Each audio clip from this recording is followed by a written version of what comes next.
Magandang araw! Welcome to my vlog.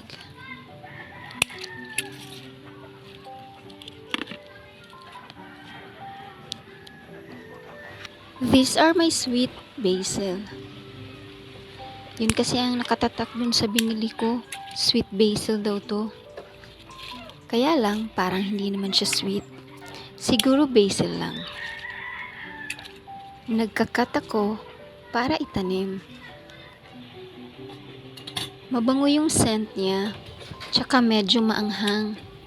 Para siya yung mint. Kaya ilalagay ko siya dito. Magtatanim ako gamit lang yung cuttings niya.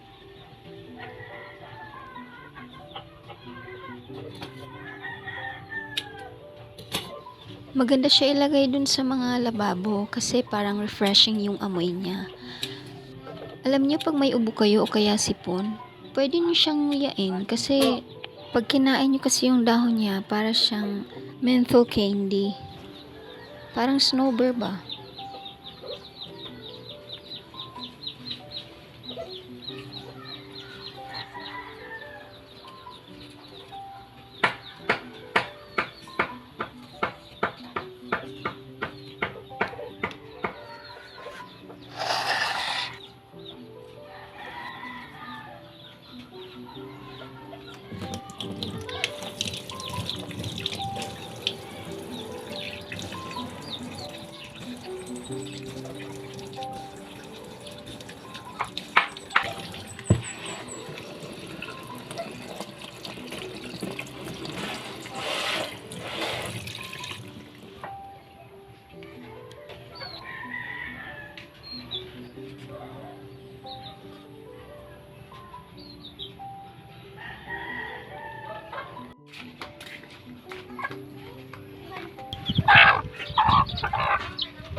Hanggang dito na lang. Ingat!